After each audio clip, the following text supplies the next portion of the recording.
anarusha Geriga Tendele. Charles Waibi!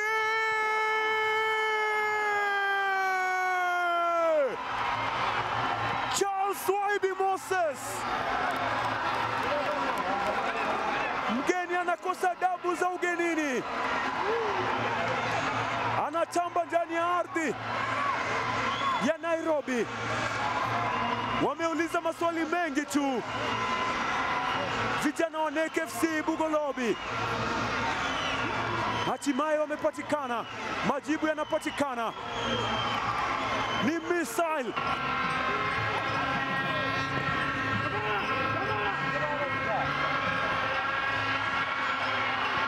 Sami Mwinyi Kibwana, Duncan Odhiambo Omala. Omala!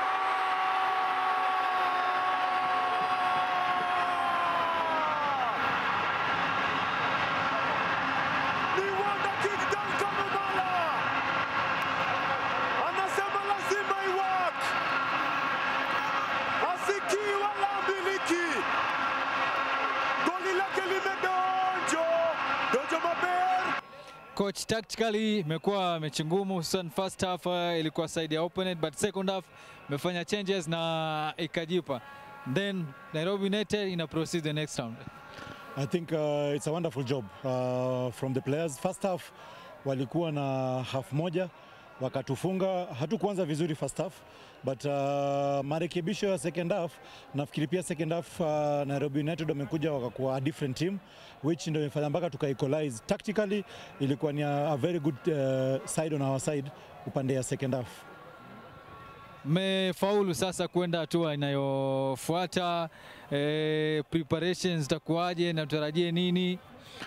I think it's ni kitu nzuri kwa team kwenda katika the next stage, a new team, a new club promoted going again to another stage.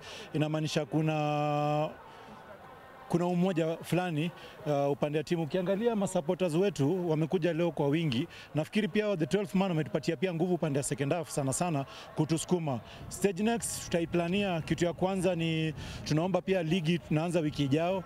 Tukianza ligi wiki ijao tutakuwa na match fitness. Hii game ya leo ilikuwa ni game ya pili. Hatujakuwa na match fitness kama opponent, wamekuwa na karibu game 9-10 match fitness. So kwetu nafikiri pia game ya ligi itatusaidia kusharpen my players katika the next stage. Thank you coach, all the best. Shukran, asante sana.